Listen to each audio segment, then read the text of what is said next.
Hi అండి అందరికీ welcome back to my channel.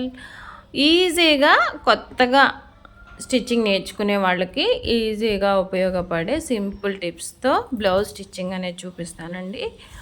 Okay, ఈ వీడియోలోకి అయితే వెళ్ళిపోదాము.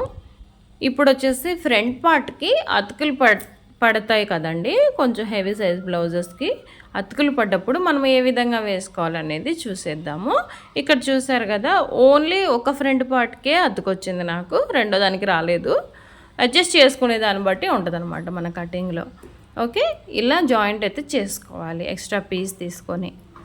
ఆల్రెడీ లైనింగ్ పీస్ అవసరం లేదు, మెయిన్ పీస్ వరకే సరిపోతుంది కాబట్టి మెయిన్ పీస్ వరకే అటాచ్ చేస్తున్నాను.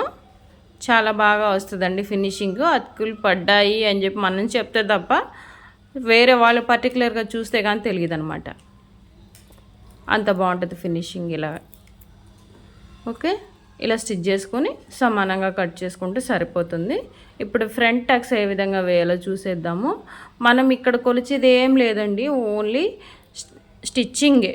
ఓకే, కొలిచేది ఏంటి అంటే ఈ టక్స్ ఎంత పెట్టాలి ఏంటి కొలత అనేది మన కటింగ్లోనే మొత్తం అంతా మార్క్ చేసుకుంటాం కాబట్టి స్టిచ్చింగ్ అప్పుడు మనం అసలు టేప్ అనేది ఓన్లీ సైడ్ జాయింట్స్ కోసమే యూస్ చేస్తాము. కాబట్టి చాలా ఈజీగా ఉంటుందండి స్టిచ్చింగ్ వచ్చేసి. కటింగ్ కూడా చాలా ఈజీగా ఉంటుంది, ఎందుకంటే ఈ మార్కింగ్స్ అన్నీ చూపిస్తాం కదా, ఈ చెస్ట్కి ఎలా మార్క్ చేసుకోవాలి 3 డాట్స్ అనేది.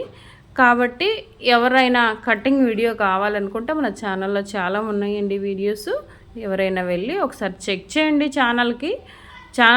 ఛానల్లో చెక్ చేయండి, మీకు యూజ్ఫుల్ అనిపిస్తే ఒక వీడియో 2 వీడియోలు చూసి సబ్స్క్రైబ్ చేసుకోండి ఛానల్ని.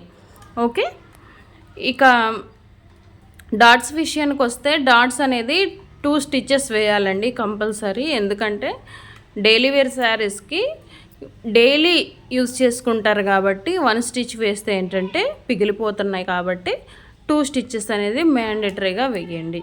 ఓకే, ఇక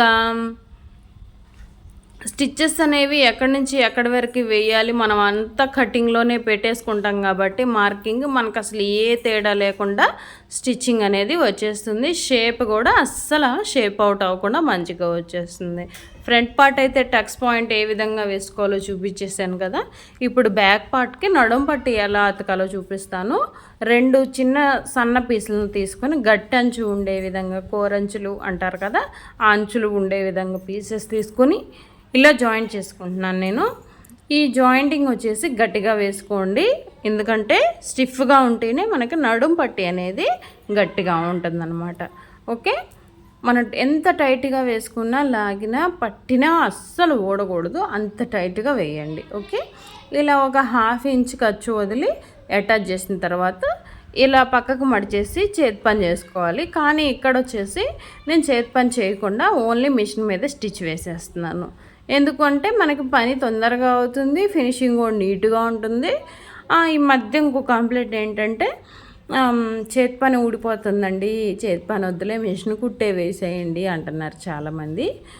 చేతి పని నిలవట్లేదంట కొన్ని రోజులకి, అంటే బ్లౌజ్ వాడే కొంది అనమాట. అందుకని మిషన్ స్టిచ్ వేసుకుంటే ఏంటంటే బ్లౌజ్ చిరిగిపోయినా సరే మిషన్ స్టిచ్ అనేది పాడు కాదు. ఇలా మిషన్ స్టిచ్ వేసుకుంటే మనకి చేతి పని అనేది కొంచెం తగ్గుతుందనమాట. ఇంకా బ్యాక్ టక్స్ అయితే వేసేసుకుందాము. ఈ విధంగా బ్యాక్ టక్స్ కూడా ఈ కొలత ఏంటంటే మనం కట్ చేసేటప్పుడే మార్క్ చేసుకుంటాం కాబట్టి ఇంకా ఇప్పుడు కొలత పెట్టుకోవాల్సిన అవసరమే లేదనమాట. ఓకే, ఇలా టక్స్ వేసేటప్పుడు కూడా కంపల్సరీ బ్యాక్ రఫ్ లాగండి. స్టార్టింగ్ అప్పుడు రఫ్ లా అయితే బాగుంటుంది అనమాట. బ్యాక్ పార్ట్ అయితే పూర్తి అయిపోయింది కదా, బ్యాక్ పార్ట్ కుట్టుకున్న తర్వాత ఇలా ఉంటుంది మనకి. ఇంకా నెక్స్ట్ వీడియోలో మనం పార్ట్ 2లో చూద్దాం మిగతా వీడియో.